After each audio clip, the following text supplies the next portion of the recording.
इसका एक ही new interesting exciting video में आप सभी लोगों का स्वागत है। मेरा नाम है सुधीर और इस वीडियो में हम बात करेंगे Nifty and bank Nifty option chain के बारे में। उसको समझने की कोशिश करेंगे, अंडरस्टैंड करेंगे ये जो मार्केट में तेज़ी बन रही है तो ये तेज़ी कितनी एक्सटेंड हो सकती है, कहाँ पे मार्केट रुकेगा और कहाँ पे आपको सपोर्ट मिलेगा, कहाँ पे रेजिस्टेंस मिलेगा।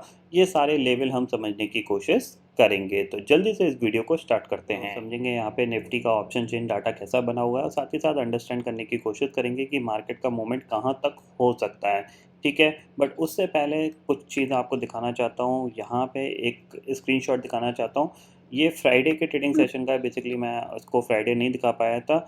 एक पर्सन थे, इन्होंने जैकपॉट ट्रेडिंग कोर्स लिया था और पहले ही दिन इन्होंने करीब 26,000 का यहाँ पे प्रॉफिट किया था। Your course is awesome, one trade and your fees is वसूल। ये काफ़ी ज़्यादा अपने लॉसेस से परेशान थे और इनको ये चीज़ समझ में नहीं आती थी कि मेरे को एक्चुअली इंटरडे में काम कैसे करना है, कैसे पॉजिटिव ट्रेंड बनता है, कैसे नेगेटिव ट्रेंड बनता है और कब मेरे को पॉजिटिव यानी कॉल साइड पे काम करना है, कब मेरे को पुट साइड पे काम करना है। तो इस कोर्स के बाद इनका ये जो डाउट है वो बिल्कुल क्लियर हो गया है। इसीलिए इनको ये प्रॉफिट यहाँ पे मिला है और ये कोई मतलब तुक्के वाला प्रॉफिट नहीं है। ये बाकायदा एनालिसिस के साथ लेवल ब्रेक होने के बाद की ट्रेड है, उसका प्रॉफिट है। ठीक है ना। तो अगर अभी तक आपने जैकपॉट ट्रेडिंग कोर्स नहीं लिया है तो 1200 रुपये पेड करके वो जैकपॉट ट्रेडिंग कोर्स ले सकते हो। डिस्क्रिप्शन में सारी डिटेल्स हैं जिसके अंदर आपको इंट्राडे ट्रेडिंग कैसे कर सकते हो आप इजी वे में, वो सारी चीज़ें आपको इस कोर्स में मिलेंगी और ये कोर्स काफ़ी ज़्यादा आपको हेल्पफुल रहेगा। और 1200 रुपये कोई इतना बड़ा अमाउंट नहीं है, जस्ट 15 से 20 ट्रेडिंग की ब्रोकरेज प्लस टैक्सेस होते हैं जो आप हर दिन भरते हो अनवांटेड ट्रेड ले लेके। तो आप उस 20 ट्रेड को आप ये सोच के भी कर सकते हो कि मेरे को कुछ नया सीखने को मिलेगा। ठीक है, अब बात करते हैं हम आज के मार्केट की, बट उससे पहले बात करते हैं मार्केट एट 11 के वीडियो की। मार्केट एट 11 के वीडियो में मैंने आपको क्लियरली समझाया था लॉन्ग साइड पे रहिए। जैसे ही निफ्टी 16,200 ब्रेक करता है आप लॉन्ग पे करिए। ऊपर आपको यहाँ पे 16,280 तक का टारगेट आपको यहाँ पे देखने को मिले हैं इंट्राडे में। बैंक निफ्टी के अंदर काफ़ी अच्छा यहाँ पे मोमेंटम बना और बैंक निफ्टी में एक बहुत अच्छा प्रॉफिट मिला, क्योंकि यहाँ पे जैसे ही 35,000 के ऊपर ये ट्रेड करना स्टार्ट किया, 35,025 का लेवल था। इसके बाद आप देख रहे हो वन वे यहाँ पे रैली देखने को मिली। मेरा टारगेट 35,250 था, बट ये इसने ऑलमोस्ट 35,380 तक का टारगेट यहाँ पे दिखा दिया। ठीक है, अब कल क्या हो सकता है इसको अंडरस्टैंड करते हैं, बट उससे पहले देखते हैं क्या ग्लोबल मार्केट। इंडेक्सेस फ्यूचर्स में जाता हूँ और यहाँ पे आपको ग्लोबल मार्केट में दिखाता हूँ। डाउ फ्यूचर करीब 278 पॉइंट ऊपर कामकाज कर रहा है। ठीक है, ऑलमोस्ट यहाँ पे ये ब्रेकआउट के नियरेस्ट है। क्या ब्रेकआउट आएगा या नहीं आएगा ये तो रात में ही पता चलेगा या एक दो दिन में हमें पता चल जाएगा। बट आपको यहाँ पे क्या क्या पॉइंट देखने हैं वो चीज़ मैं आपको समझाने की कोशिश कर रहा हूँ। तो नेस्डेक सबसे ज़्यादा गिरा था, तो नेस्डेक के ही फ्यूचर्स में चलते हैं और वहाँ पे मैं आपको बताऊँगा कि कुछ इंपॉर्टेंट पॉइंट जो आपको ध्यान रखना है। सबसे पहली चीज़, अगर आप देखोगे यहाँ से ये एक फॉल आया, ठीक है, ये पुल बैक, फिर ये फॉल, फिर पुल बैक, फिर ये फॉल और अब ये नियर टू रेजिस्टेंस के पास ट्रेड कर रहा है। अब या तो ये इसको ब्रेकआउट करेगा या फिर नहीं करेगा। ठीक है, तो पहली चीज़ आप एक चीज़ समझ के रखिए, ये देखिए यहाँ से ये एक ट्रेंड लाइन है जो अप साइड पे जा रही है। ठीक है, हमेशा जो लो था वो ऊपर शिफ्ट होता जा रहा है, तो ये एक पॉजिटिव साइन है जो कि ब्रेकआउट के लिए। बट ये इस अटेम्प्ट में कर देगा, इसके चांसेस थोड़े से कम है। ठीक है ना। अगर ये इस अटेम्प्ट में ये ब्रेकआउट दे देता है तो इसके फेलियर होने के चांसेस भी बहुत ज़्यादा बन जाएंगे।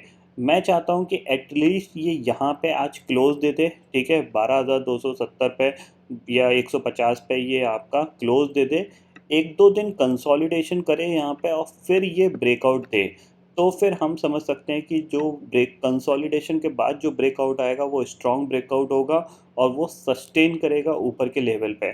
अदरवाइज़ क्या होगा, अगर ये यहाँ से ब्रेकआउट इसने दिया और जैसा कि मैंने आपको बताया 27-28 तारीख के आसपास क्या है, आपकी फेड की क्रेडिट पॉलिसी है, उसके बाद इसके गिरने के चांसेस दोबारा से बन सकते हैं। तो ये पॉइंट आप ध्यान में रखिए कि यहाँ पे ये एक दो दिन कंसोलिडेशन करे, यानी 12,000 के ऊपर एक दो दिन कंसोलिडेशन करे, देन हम यहाँ पे एक्सपेक्ट कर सकते हैं एक बड़ा ब्रेकआउट। ठीक है ना। अदरवाइज ये छोटा सा ब्रेकआउट करेगा और फिर दोबारा से ये नीचे आ सकता है, जिस तरीके इस तरीके से या फिर इस तरीके से ये नीचे आ सकता है। ठीक है, तो ये पॉइंट आपको यहाँ पे ध्यान में रखना है। अब कल हम अपने मार्केट में क्या कर सकते हैं, उसके लिए सबसे पहले ऑप्शन चेन डाटा देखते हैं। 16,000 की जो पुट है वहाँ पे आपको 64 लाख का ओपन इंटरेस्ट दिख रहा है। 16,100 की पुट पे करीब 51 लाख का ओपन इंटरेस्ट दिख रहा है। 16,200 की पे 60 लाख का ओपन इंटरेस्ट दिख रहा है। 16,300 की बात करें तो करीब 30 लाख का ओपन इंटरेस्ट पुट साइड पे दिख रहा है। कॉल साइड पे देखा जाए तो 38 लाख का ओपन इंटरेस्ट 16,200 की कॉल पे है और 16,300 की कॉल पे करीब 43 लाख का ओपन इंटरेस्ट दिख रहा है। 16,400 की पुट पे अभी कोई ओपन इंटरेस्ट नहीं है।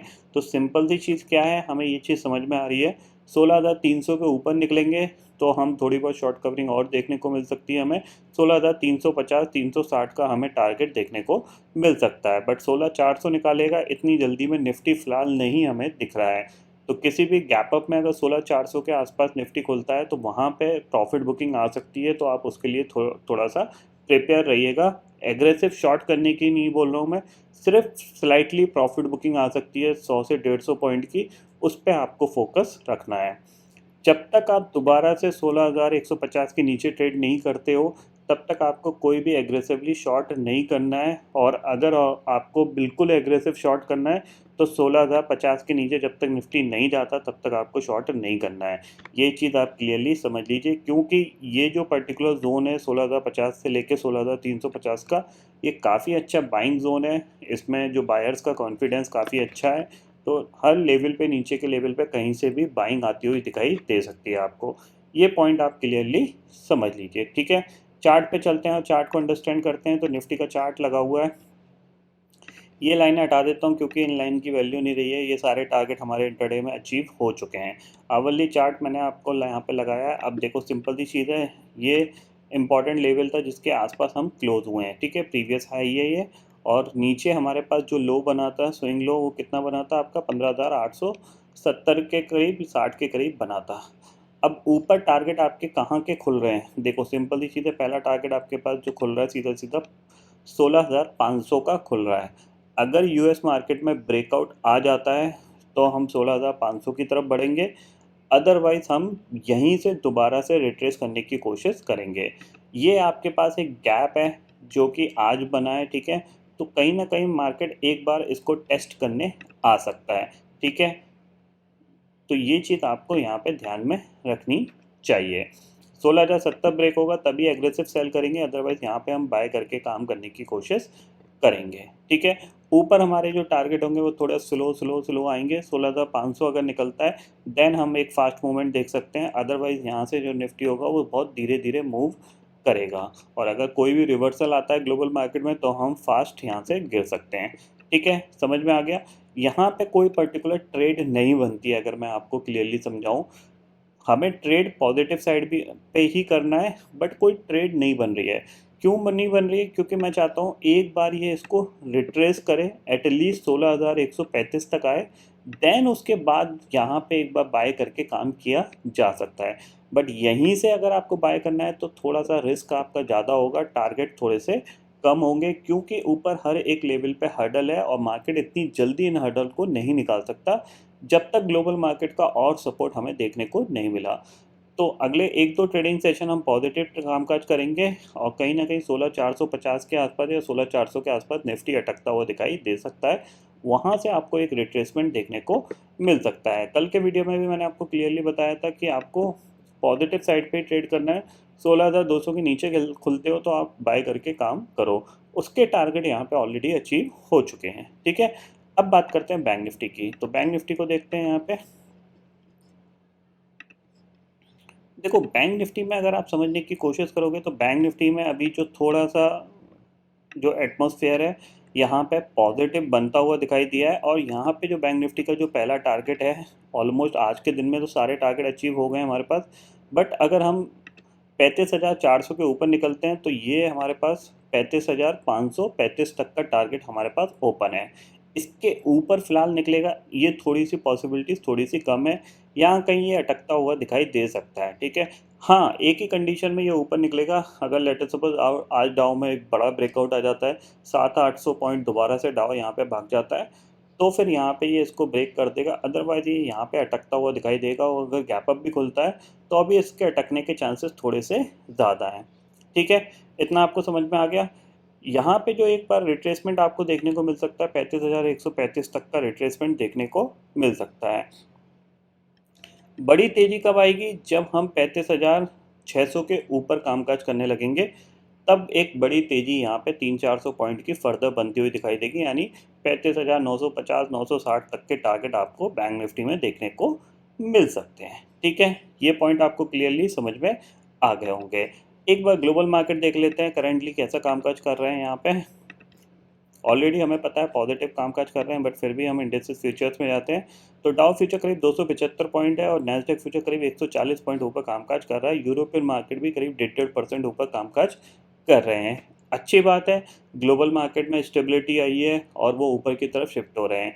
इम्पॉर्टेंट चीज़ ये चीज़ ध्यान रखिएगा कि 27-28 को फेड का अनाउंसमेंट है रिगार्डिंग द रेट हाइक्स। ठीक है, और रेट हाइक्स आएंगे ही आएंगे, तो आपको उससे पहले एक या 2 ट्रेडिंग सेशन प्रॉफिट बुकिंग आती हुई भी दिखाई देगी। तो ये हफ्ता आपके लिए थोड़ा सा पॉजिटिव रह सकता है, नेक्स्ट हफ्ता आपके लिए थोड़ा सा नेगेटिव रह सकता है। ये चीज़ आप क्लियरली समझ लीजिए।